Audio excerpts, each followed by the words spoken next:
My name is Troy Wallace. I am a junior currently, theology major with aspirations to do pastoral ministry. I also have a desire to maybe teach one day down the road, long term. But the door is open, whatever God sees me capable of doing with my gifts and abilities. That's where I want to be. Excellent. Thank you. So we handed you several thousand pages of digital material. Yes, you did. Forgot to give you a bottle of aspirin to go with it. I'll buy that myself. Yeah. And you've had a chance to, we ask you to read recreationally. How has that journey gone for you, and what do you think you've learned? Well, I learned a lot that I didn't know. I learned a lot about Adventist history in particular. Just seeing how the movement of thought had gone and progressed from the inception of the church back in 1844 until today. And maybe where we've gotten stuck on certain things in the course of that history. I learned a lot about that. And I learned a lot more about the personalities of the people that were a part of that movement. So, interesting, isn't it? yeah, it is. Yeah, and that's valuable to know. When you look at who God chooses to use, his approach to personnel, after all, he called Peter, who was a bit, some say impetuous. I would just say opinionated, but he uses people that maybe most of us would have overlooked. And that's kind of an interesting aspect. So in regards to the movement away from behavioral theology to the essence of justification by faith is the best news in the world, that, by the way, does produce, may I say, a behavior, but not a contrived behavior. Tell me about that experience for you. Yeah, looking at the division, I like the way, I think it was Jack Sequeira, he put it, that there is three movements in salvation. The first being justification, imputed righteousness, and then sanctification, imparted righteousness, and then glorification, the ultimate hope for all Christians. I thought that at least seeing that organization and how this doctrine affects our standing, in the most fundamental levels of us being totally saved by the work of Christ, definitely, it revolutionizes the way I see even my prayer life changing. Like, okay, I'm not going to ask God to help my behaviors change. I'm rather going to ask God to change my heart and pour himself out in me so that I might view my behaviors differently. I might see errors in my own ways and give those things to God. It's profound. Very profound. And so the essence of this message, I often ask this later on, but you've set it up nicely, so I'd like to just kind of jump in. Ellen White said that this is the message that would illuminate the earth with the glory of God. She doesn't give that to any other doctrine of who we are as Seventh-day Adventists. So when we look at that aspect of this message having the power to illuminate the earth with God's glory, how does that fit in then with everything else we believe? Yeah. Well, if it's the core, then everything is kind of it's like an extension of that belief. So the way we view health is an extension of God's righteousness being poured out in us. The way we do evangelism is simply an extension of our passion to share God's word and his own character and everything like that, to set right who he is. And I liked the way, I forget which author it was, but she said that I think it was Ellen White, she said that the third angel's message was a message of more profound grace than we'd ever known before. And then that's what the times would call for, especially in the end times when things are getting increasingly more sinful. Abounding grace needs to come out and correct those attitudes, those behaviors, and those thoughts about God being somehow an enemy or something like that. And if our righteousness is in Christ and Christ is doing a lot of the labor in us, it should be relieving for people to hear that we serve a God like that. And that does produce all of the energy that's required to reach the world in increasingly hard times. when we look at the church moving outward, we look at the corporate body. Let's talk about your church in 10 years. You have a congregation. It's a corporate body of people who believe. What would that church look like moving out into each one's sphere of influence if they welcomed Christ into their life, that they recognized that their love of their neighbor was inadequate and they needed the righteousness or the agape love? And I don't think there's a difference between the two, because every act of God's love is an act of righteousness. What would your church look like if you had a corporate body who was willing to be filled with Christ's love and then extend that to their world? What would that church look like? I'd say it would look like a welcoming friend. It would look like a family member. It would look like somebody that you would be desiring to get to know as a body, as a person. It would look like people that are resilient but not afraid to engage in difficult conversations. The kind of people that I want to be surrounded by. And I feel like if my church looked like that, it would be hard for people to resist wanting to come and at least learn or investigate their curiosities. What makes these people so peculiar? Is it their ability to love, or is it that they're just weird people? There you go. It would be their ability to love is profound. Absolutely. Be pretty amazing. One of the things that struck me interesting, and I shared this with Sherry the other night, I've been thinking about, having done this for the past few weeks, talking to just brilliant young people like yourself, and I thought, I wonder if I asked this question, what the response would be, and that is this, that I think I know now what a saved person looks like. It would be the Galatians 3 experience, that if Christ is in you, Colossians 1:27, the hope of glory, now you are free from gender issues, you are free from ethnic issues, they're no longer binding you, and you're free from social economic issues. Do you think that's a fair definition of a saved person, someone who is free of prejudice? Yeah, I think I look at Paul, and what Paul said I've learned to be content in any situation. And that is the fluctuation of economic situation, of emotional highs and lows, of having friends, not having friends. And what can position a person to be like that, content in all situation, unless they've been saved, unless God's righteousness has been just poured out in overwhelming abundance in that person's life. I mean, how could you survive that type of fluctuation in life without God saving you, or at least you having that experience, for yourself? Paul said something that a lot of people are uncomfortable with because it sort of makes them feel he's compromised. But he said he could be all things to all people. Yeah. Do you believe that in the experience of justification that you have the freedom to meet every person where they're at, as Paul was free? I mean, that's an incredible freedom, because it wouldn't matter what their lifestyle issues were. It wouldn't matter what their theological or non-theological issues. It wouldn't matter, what their ethnicity was. He could meet them where they're at. Do you think that's a compromise that he did, or is there just that much power in justification by faith? I think that is the work of Christ in somebody, because if we are being conformed into the image of Christ, and Christ is shaping us after himself, that's exactly the ministry that Christ undertook.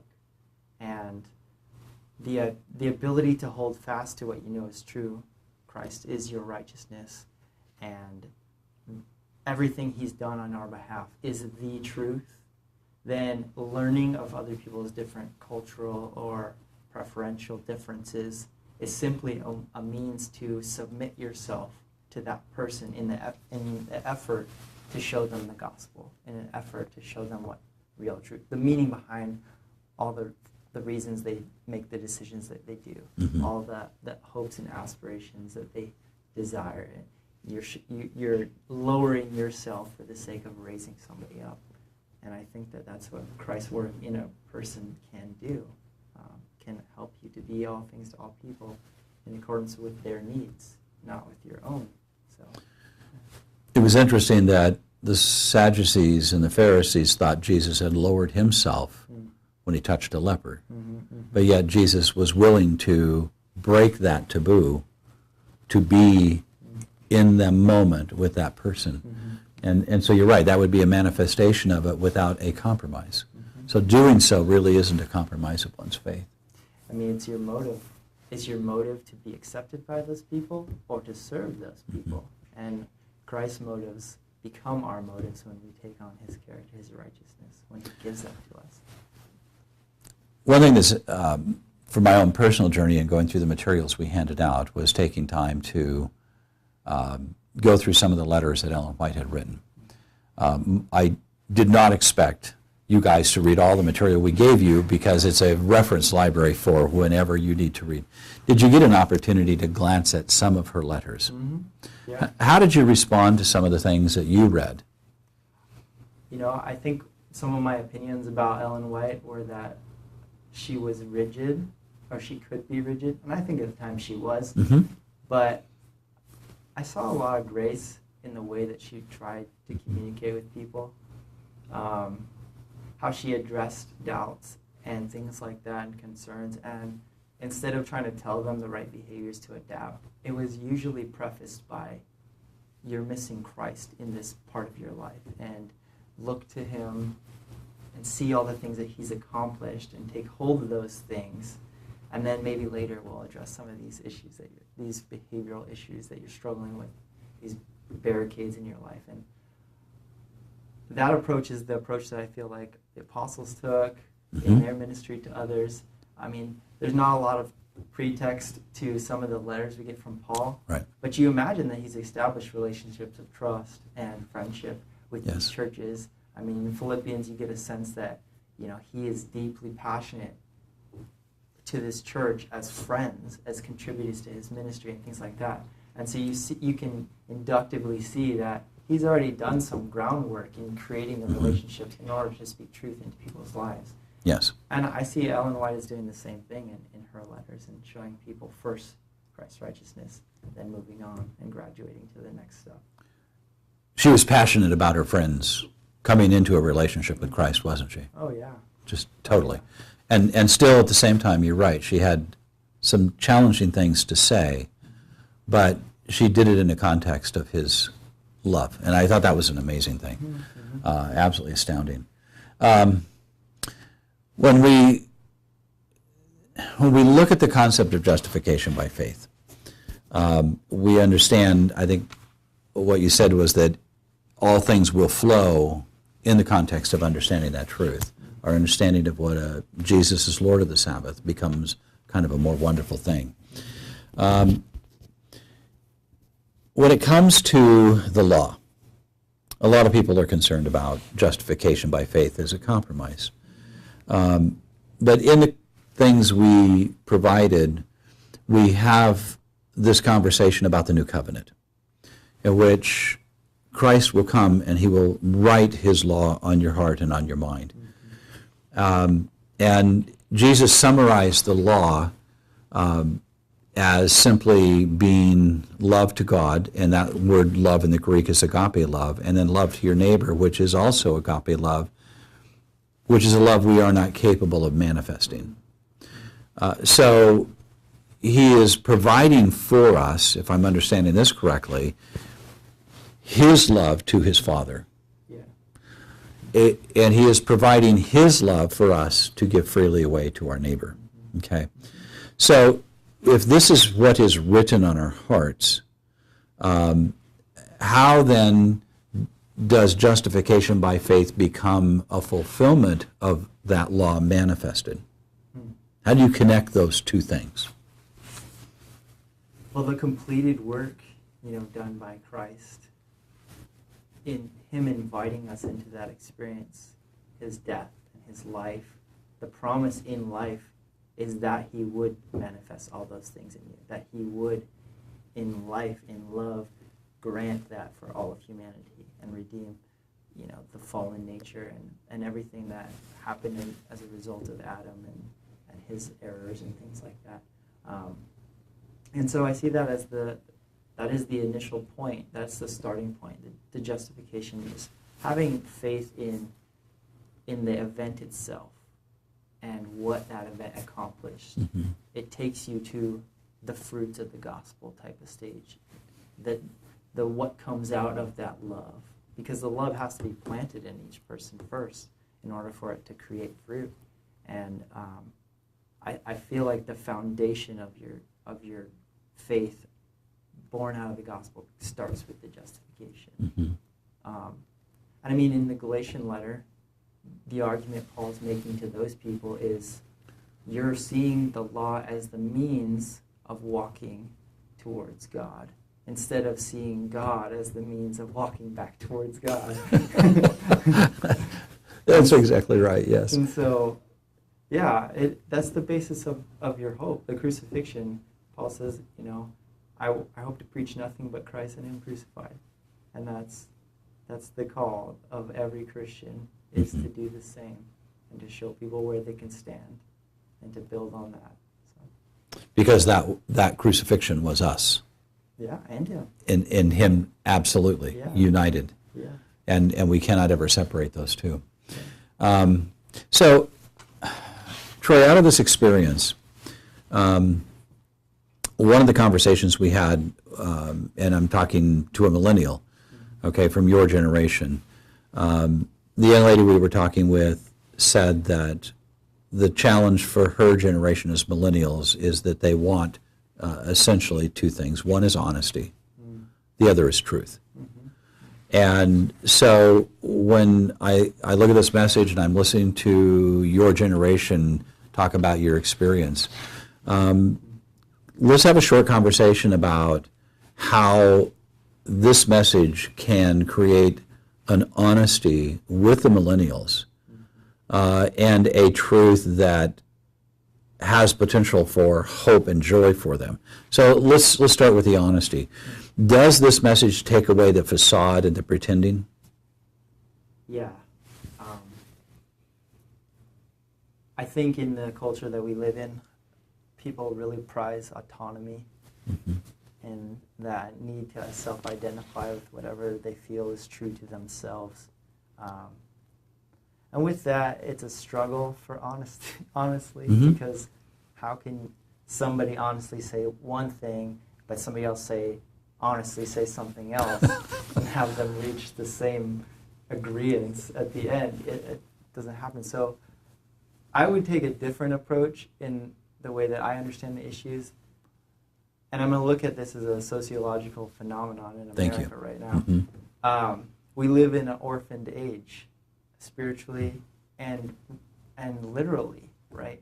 The divorce rates being what they are, trust of authority has been degraded and things like that. And taking honesty from something that you're trying to give authority to is a struggle for millennials.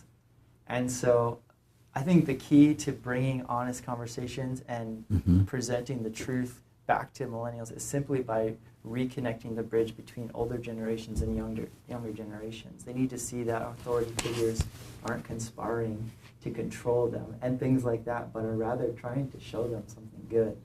And I myself, I'm a child from a divorced home, and I recognize that at some point in my life I had to face, so to speak, the failures and the absences of my parents in certain key critical times.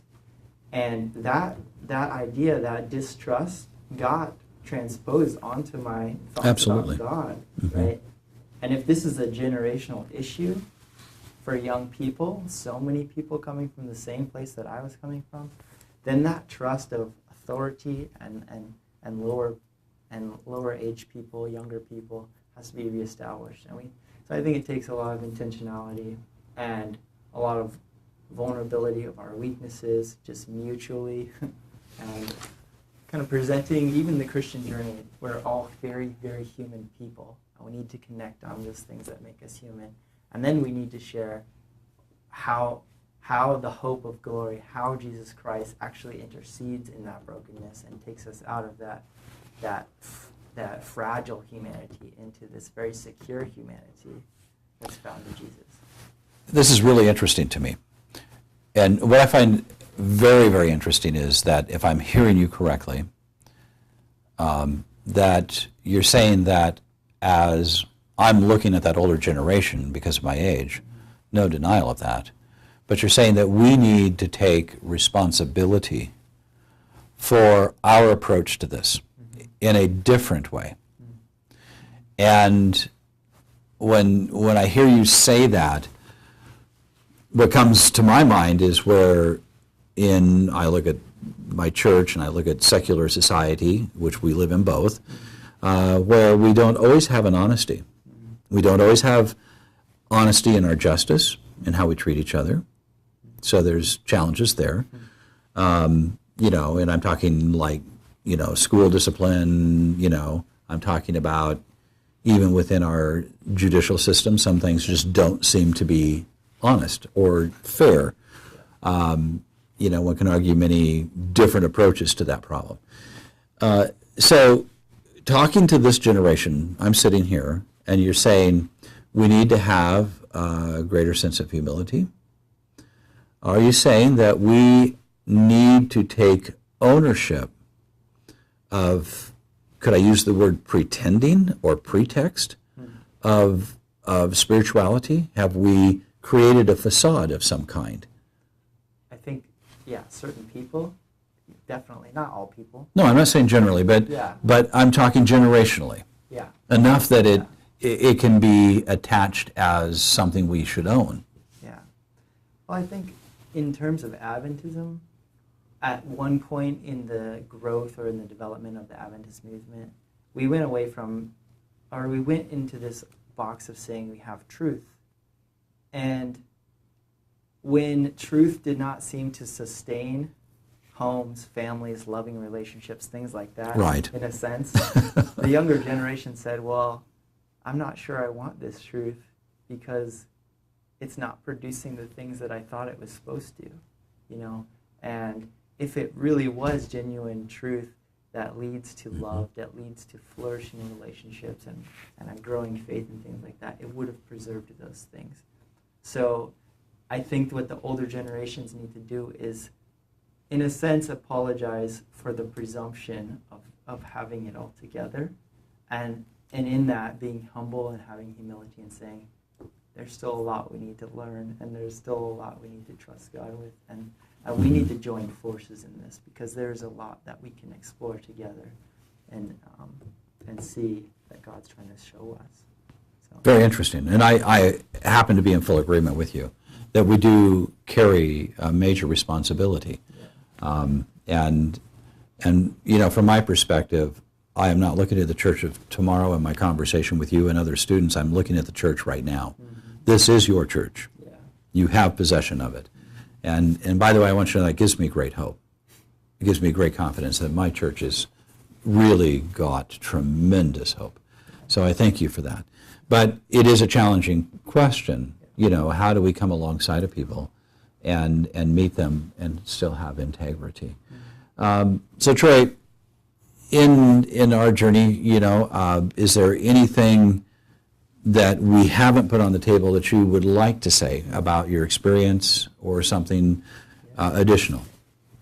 Yeah, I think that people don't really know what a daily experience with righteousness by faith can look like. Mm-hmm. And I shared this with the church that I preached at. My experience, literally the day that I realized what Christ's righteousness meant to me, was the day that what essentially liberated me to love people. Prior to that, I had been much more skeptical, judgmental, a little bit harder to reach, spiritually, emotionally. But I had heard a sermon on, essentially it was on justification, but he clothed it in perfectionism, so to speak. He was preaching about perfectionism, but at the heart of that was justification by faith, the righteousness of Christ, right, and things like that. And striving as much as I was in this time of my life, trying to please God, I was constantly frustrated. And then I realized there was nothing more to do from my end in trying to please God. And I can give that up and simply acknowledge that God is trying to accomplish things for his own glory and will in my life and in everybody else's life. It freed me to just have a simple, loving relationship with other people. And I left my house hearing the sermon and feeling free, and I went to a tent meeting, and I was looking at people, and I told the church, I said, all I saw was light. I looked at people's faces, and I saw light. Everybody Awesome. was a light. You know, their faces were gleaming. I had the biggest smile I've ever had, and it was just like, this is what heaven's supposed to be like. This is what heaven on earth is supposed to be like. Mhm. The freedom to love and to engage and to lay prejudice aside and to lay judgment aside and to just live through the grace of God. Profound experience. And I think that part of living out righteous by faith is showing people that that's possible for them, Mhm. and that God is inviting them to know that and to live that. So. That's the honesty that your generation is looking for. Mm-hmm. Authentic. It's authentic, experience. Yeah. it's real, Yeah. and it is a viable truth. Mm-hmm. And I appreciate that. Well, I thank you. I really do appreciate it. It's been a good conversation. Thanks.